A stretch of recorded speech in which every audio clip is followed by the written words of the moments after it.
Khalil Gibran di Indonesia lebih dikenal dengan nama Khalil Gibran. Ia lahir pada tanggal 6 Januari 1883 dan menghembuskan nafas terakhirnya pada tanggal 10 April 1931 di New York, Amerika Serikat. Gibran pertama kali menulis drama pada tahun 1901 hingga 1902 di Paris. Spirit Rebellious merupakan karya pertamanya yang ia tulis di Boston lalu diterbitkan di kota New York. Karya-karyanya bahkan sudah diterjemahkan ke dalam beberapa bahasa.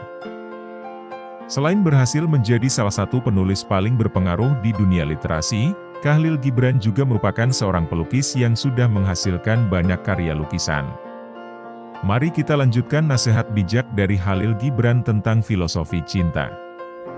Sebelum lanjut, untuk yang tidak mau ketinggalan video selanjutnya mohon klik subscribe, like, komen, dan share. Selamat menyaksikan.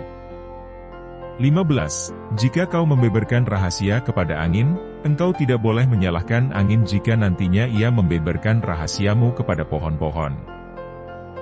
Jangan sembarangan mengatakan suatu rahasia kepada orang lain. Sebab jika orang lain membeberkan rahasiamu, maka itu bukan salah mereka tetapi salahmu sendiri. Gibran ingin supaya kita lebih cerdas lagi dalam merahasiakan sesuatu. Berceritalah kepada orang-orang yang memang dekat denganmu dan kamu kenal baik saja. 16. Kita memilih kebahagiaan dan penderitaan untuk diri sendiri jauh sebelum kita mengalaminya. Dalam quotes ini Khalil ingin kita percaya bahwa setiap apa yang kita pikirkan, kita bicarakan, dan kita lakukan di masa lalu adalah doa-doa yang terkabulkan untuk hari ini. Artinya, segala hal yang terjadi hari ini adalah akibat perbuatan kita sendiri di masa lalu. Maka jika kamu berbahagia hari ini, bersyukurlah dan ucapkan terima kasih kepada dirimu di masa lalu yang sudah berjuang begitu hebat. Sementara jika kamu merasakan penderitaan saat ini, maka maafkanlah dirimu di masa lalu yang mungkin pernah bertindak ceroboh. 17. Orang yang paling pantas dikasihani adalah dia yang mengubah mimpi-mimpinya menjadi emas dan perak. Kutipan ini menyindir orang-orang yang memiliki mimpi besar untuk membuat dunia menjadi lebih baik, namun ketika ditawari emas dan perak, uang, ia malah memilih untuk membatalkan impiannya dan mengambil uang tersebut. Contohnya para koruptor. Awalnya mereka adalah orang-orang baik yang bermimpi untuk mewujudkan keadilan dan kesejahteraan bagi orang banyak, namun akhirnya mereka memilih menjual mimpi besar itu demi uang, kesenangannya sendiri. Di mata Gibran, orang-orang seperti inilah yang layak untuk kita kasihani karena hidupnya sangat menyedihkan. 18. Jangan anggap cinta tumbuh dari persahabatan yang lama atau hubungan akrab. Sebab cinta tumbuh karena kecocokan jiwa. Dan jika kecocokan itu tidak ada, maka cinta tidak akan tumbuh hingga hitungan tahun bahkan generasi. Quotes kali ini Gibran tidak menuliskannya dengan bahasa yang terlalu puitis sehingga lebih mudah untuk dipahami oleh sobat-sobat sekalian. Namun untuk menambahkan saja, quotes ini seolah mengatakan kepada kita agar tidak memaksakan cinta. Jika setelah menjalin hubungan sekian lama dan tidak menemukan kecocokan, maka ada baiknya kita akhiri saja.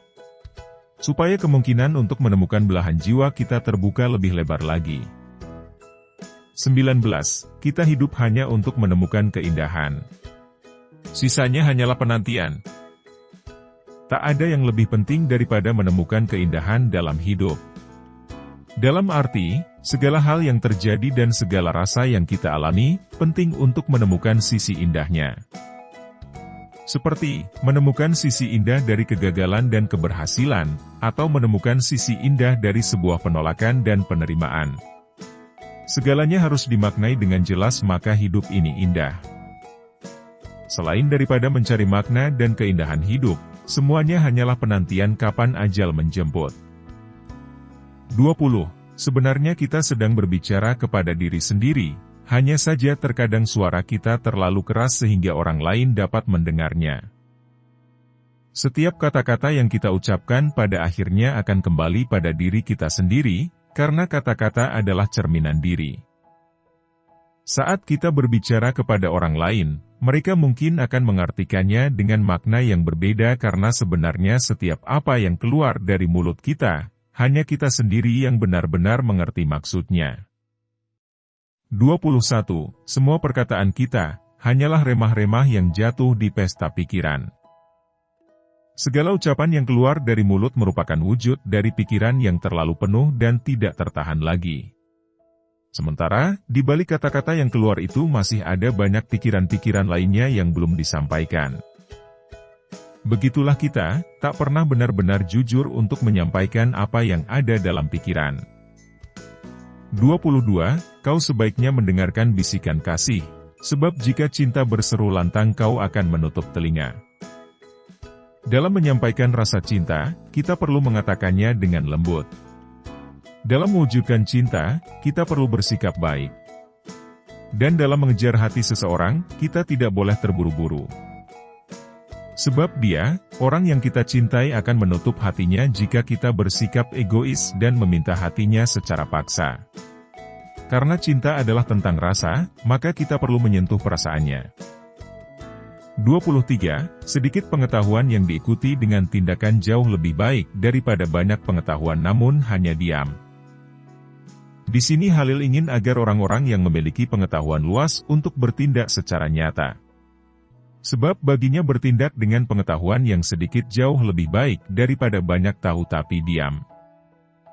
Mungkin beliau juga menyinggung ke arah mental, bahwa mental yang kuat itu sangat perlu untuk dibangun lebih dulu sebelum kita mempelajari ilmu pengetahuan.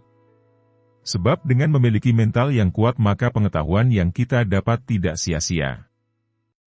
24. Cinta tak memiliki atau dimiliki, karena cinta telah cukup bagi cinta.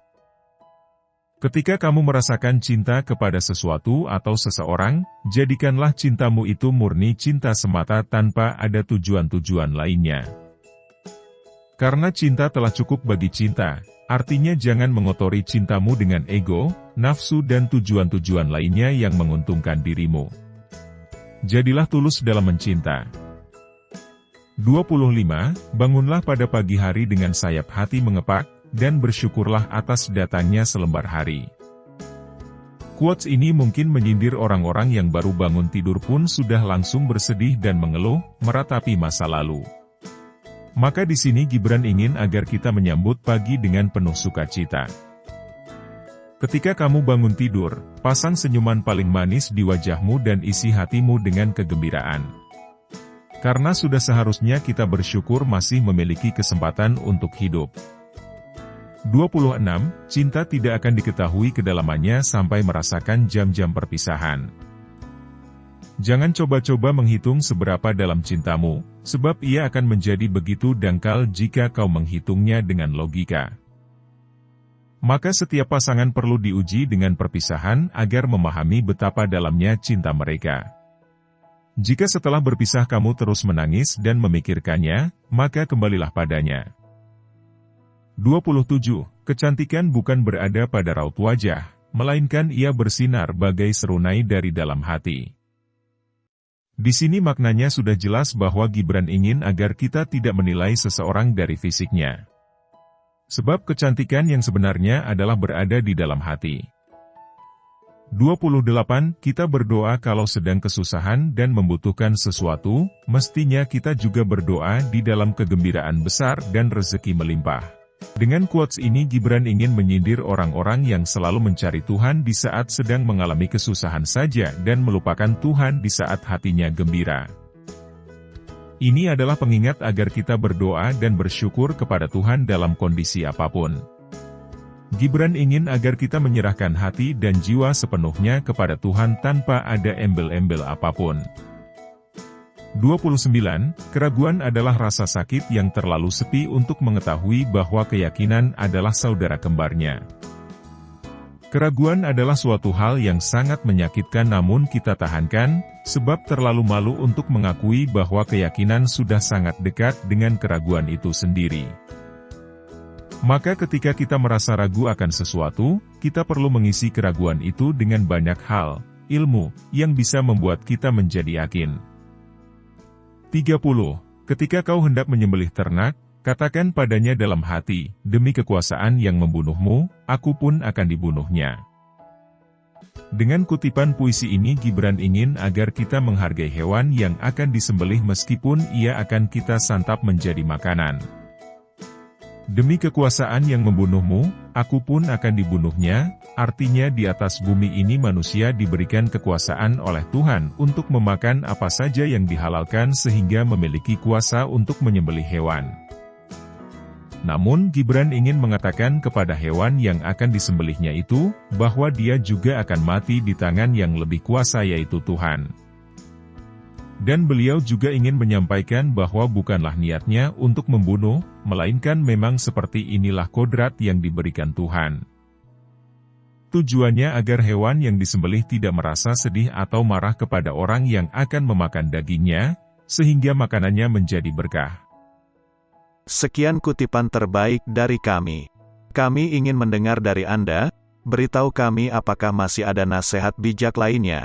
Silakan komen di bawah. Terima kasih sudah menonton. Assalamualaikum warahmatullahi wabarakatuh.